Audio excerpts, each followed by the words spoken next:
हरिओम नमस्ते very good morning everyone welcome again to my YouTube channel GK law classes. तो आज हम एक नया एक्ट स्टडी करेंगे जिसका नाम है the environment protection act 1986। Students, ये वाला जो आपका पर्टिकुलर एक्ट है, चाहे आप यूजीसी नेट की तैयारी करें या आगे चल के भी सीबीआई एपीपी का एग्जाम आएगा तो उसके अंदर आप लोगों को इसमें से क्वेश्चंस पूछे जाने की काफ़ी ज़्यादा संभावना है। तो आज हम इसी एक्ट को डिस्कस करेंगे।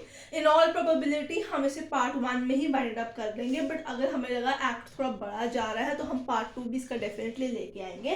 तो जिन्होंने अभी तक हमारे चैनल को सब्सक्राइब नहीं किया, आज हमारे चैनल जीके लॉ क्लासेस को सब्सक्राइब कर लीजिए। अगर आपको कोई भी डाउट है आप कमेंट सेक्शन में हमें मेंशन करके पूछ सकते हैं। इसी के साथ अगर आपको आज की हमारी वीडियो पसंद है या हमारी कोई भी प्रीवियस शॉर्ट या वीडियो पसंद है तो उसे भी लाइक और शेयर डेफिनेटली कीजिएगा।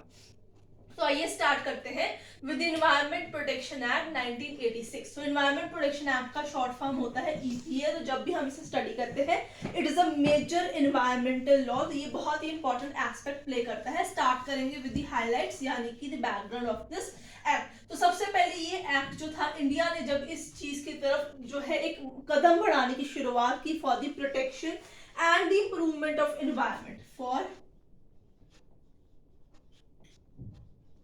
protection and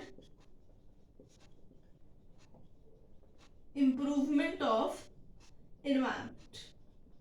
तो जब इसके फर्स्ट स्टेप उन्होंने लिया तो फर्स्ट स्टेप कहां से स्टार्ट हुआ था? स्टॉकहोल्म डिक्लेरेशन से।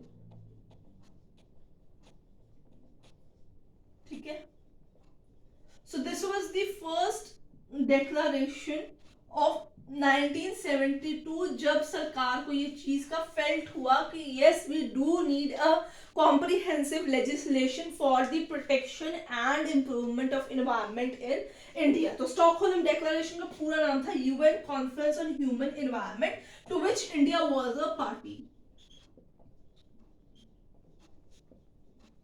Right, students, but it was only in 1984 after the Bhopal gas tragedy, after the Bhopal gas tragedy, that government felt कि yes we need to have a very comprehensive and an umbrella kind of a legislation for the protection and improvement of the environment। right students, तो Stockholm declaration में भी already party में थे। 1984 की tragedy के बाद उनको जब ये रियलाइज हुआ तो उन लोगों ने डिसाइड किया कि हम स्टॉकहोल्म डिक्लेरेशन को इंप्लीमेंट करेंगे इंडिया के अंदर।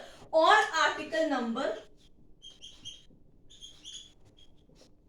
253 इसके तहत जो है उन्होंने डिसाइड किया कि हम जो है उस डिक्लेरेशन को इंडिया में इंप्लीमेंट करेंगे और फर्दर आगे चल के एक प्रॉपर सेंट्रल लेजिस्लेशन लेके आएंगे। Right, this led to introduction of article. Right, so Stockholm declaration को जो अपनी होंद मिली इंडिया के अंदर वो थी through article number 253, but environment protection को अपनी होंद किस आर्टिकल के नीचे मिली? वो थी article number 48A and 51A। ठीक है, तो ये आपको दोनों आर्टिकल्स का नाम याद रखना है। जब आप यूजीसी का एग्जाम पर्टिकुलरली कर रहे होंगे उसमें ये दोनों एनवायरनमेंट रिलेटेड जो आर्टिकल्स हैं ये डेफिनेटली पूछे जाते हैं। For the protection and improvement of environment हम कौन से आर्टिकल्स इंट्रोड्यूस किए गए into the constitution of India, तो ये चीज आपके लिए जरूरी है। इसी के साथ आर्टिकल नंबर 21 जो है उस पर बहुत जोर रहता है क्योंकि उसके तहत भी उन्होंने कहा था कि हमें एक पोल्यूशन फ्री एनवायरनमेंट की नीड है, जहां पे पोल्यूशन जो है वो बिल्कुल कम हो। में एक अच्छे प्रॉपर एनवायरनमेंट की नीड है जहां पे हम जो है आराम से सांस ले सके। सो एनवायरनमेंट प्रोटेक्शन क्लॉजेस आपको इन दोनों आर्टिकल में मिलेंगे और रेफरेंस आपको 21 का भी अपने पास रखना है। राइट स्टूडेंट्स, तो अब आगे चलेंगे।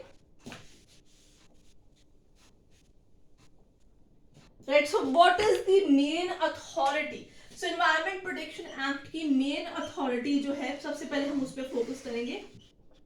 So main authority for the implementation of this act would be central government.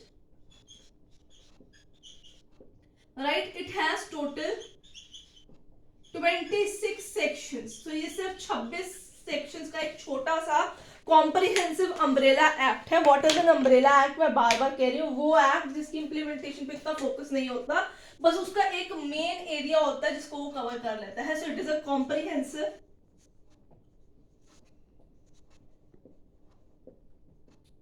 And umbrella act, right. So 26 sections का ये मेन एक्ट है। इसकी मेन अथॉरिटी आपकी सेंट्रल गवर्नमेंट है। इट एक्सटेंड्स टू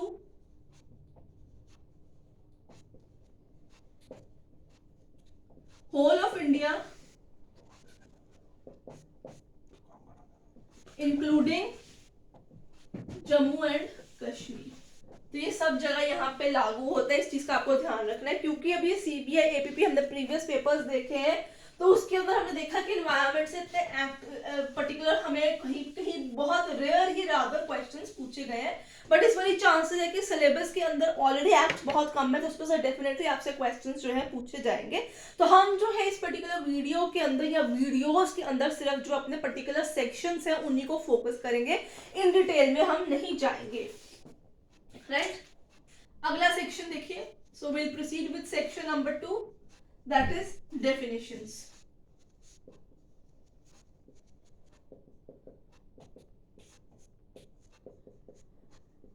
तो इसमें बेसिकली आपको सेक्शन और सब सेक्शन जो है उनके नंबर्स और किस चीज के बारे में बात करें उसी चीज पे आपको फोकस करना है। सो सबसे पहले सेक्शन 2 का आगे क्लॉज देखिए, ए चलेगा, that is environment. So 2A talks about environment. So जब आपसे क्वेश्चन पूछा जाएगा कि अंडर विच सेक्शन जो है एनवायरनमेंट डिफाइन किया गया, एक्सप्लेन किया गया in the EPA, you have to tell 2A। इसी तरीके से C, that is environment pollution, right? 2E hazardous substance,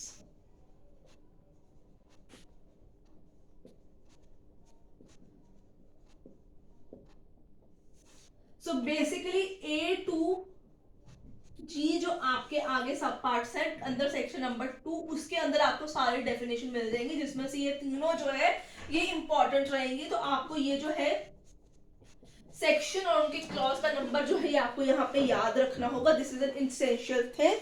आगे चलेंगे और बढ़ेंगे हम सेक्शन नंबर 3 के साथ,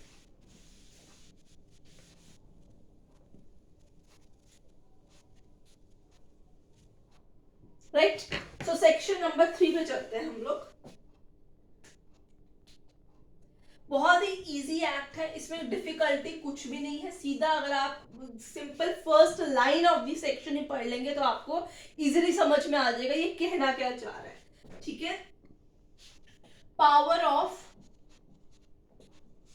सेंट्रल गवर्नमेंट, मैंने आपको पहले बता दिया मेन अथॉरिटी इंप्लीमेंटेशन की सेंट्रल गवर्नमेंट ही रहेगी। So power of the central government to take measures, right, to protect and improve environment। ये सेक्शन नंबर है आपका 3। तो अगेन आपको फर्स्ट लाइन से ही पता चल गई है कि यहाँ पे जो है सेंट्रल गवर्नमेंट की जिम्मेदारी रहेगी regarding what, the prevention control. मैं यहाँ पे लिख देती हूँ point, for the prevention control, improvement and abetment of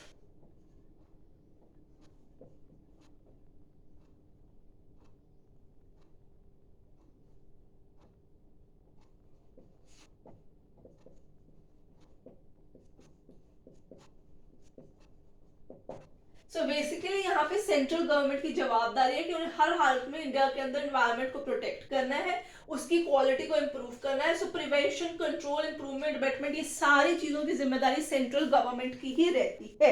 आगे चलेंगे, इसके तहत सेंट्रल गवर्नमेंट के पास अंडर सेक्शन 4 पावर है कि इसके लिए वो स्पेशल ऑफिसर्स भी जो है अपॉइंट कर सकते हैं, जिनका काम होगा under this act to make sure कि एनवायरनमेंट की प्रोटेक्शन हो सके, कोई भी लोग इलीगल जैसे ट्रीज काट देते हैं रिजर्व्ड एरियाज के अंदर जाके, या रिवर पोल्यूशन कर देते हैं, तो इन लोगों के ऊपर चेकअप करने के लिए अलग से ऑफिसर्स अपॉइंट किए जाते हैं by the central government, right.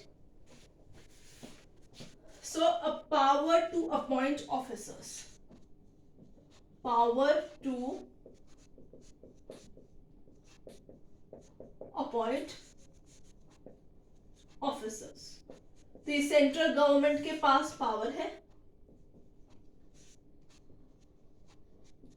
कि वो स्पेशल ऑफिसर्स जो है वो अपॉइंट कर सकते हैं.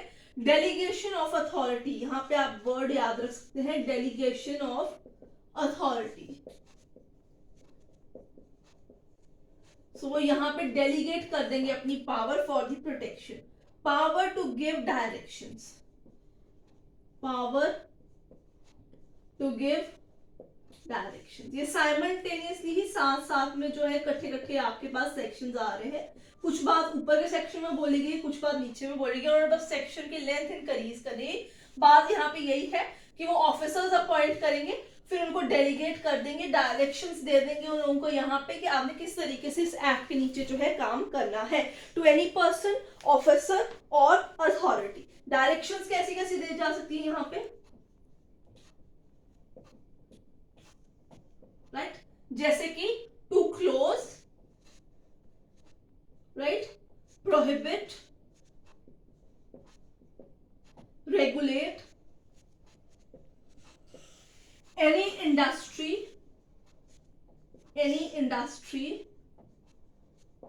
operations, processes, right, to stop, regulate supply of electricity, water and other services. तो ये सारी डायरेक्शंस उन्हें दे सकते हैं कि अगर कोई इंडस्ट्री जो है और या कोई प्रोसेस है या कोई ऑपरेशन है इंडस्ट्री का which is violating the environmental standards in India, they have given the power, they have given the direction to any person, officer, authority appointed under section 4 कि वो जाके वहां पे इंक्वायरी कंडक्ट कराए. वहां पे चाहे तो वहां की इलेक्ट्रिसिटी, वाटर या अदर सर्विसेज की सप्लाईज को जो है बंद भी कर सकता है, ताकि उन्हें फोर्स करे कि वो जो वायलेशन टू एनवायरमेंट करे उसे रोके, या क्लोज भी कर सकते हैं, प्रोहिबिट भी कर सकते हैं उस इंडस्ट्री को या इंडस्ट्रियल ऑपरेशंस को या इंडस्ट्रियल प्रोसेस को, कि या तो अपने बेस को रेगुलेट करे, नहीं तो उन पे मनाही यानी उन पे जुर्माना लग जाएगा, और उसके वहां जो हेडेड अथॉरिटेटेड पर्सन है जो उस टाइम पे काम कर रहा होगा उसको जेल भी उस सेक्शन के तहत मिल सकती है.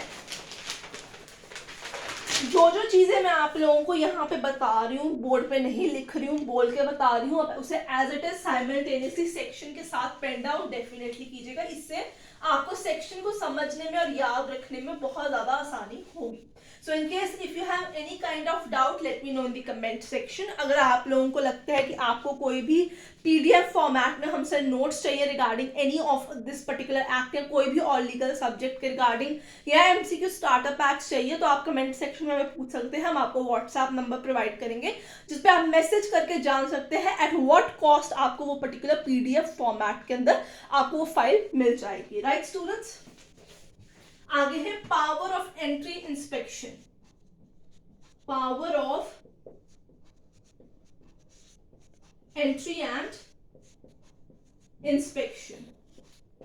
सेक्शन नंबर है 10. This right is given by central government again to the concerned officer, that he can enter any premises, any industry, any factory which is violating the environmental standards, and they can inspect there to conduct a search in building or factories. इसी के नीचे सब part रहेगा, to conduct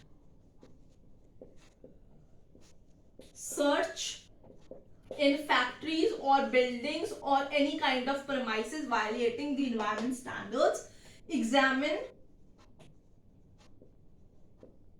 test equipments,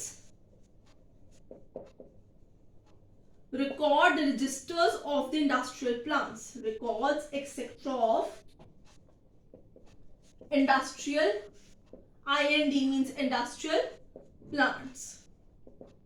इसी तरीके से to seize evidences, ये भी उनको पावर दी जाएगी by the central government to whom, to the officers concerned under section number 10. And in case of any kind of failure to provide assistance by the owner of that industrial plant, factory or building, he would be guilty of the offense. Right students? So ये था आपका part 1 of the environment protection act. अब हम अगले sections cover करेंगे part 2 of the environment protection act यानी EPA के अंदर. सो आई होप आपको आज पार्ट 1 पसंद आया होगा. पसंद आया है तो लाइक शेयर डेफिनेटली वीडियो कीजिएगा. जिसने चैनल को सब्सक्राइब नहीं किया आज ही हमारे चैनल को सब्सक्राइब कर लीजिए. Will see you again with part 2 of the EPA act. Till then keep learning.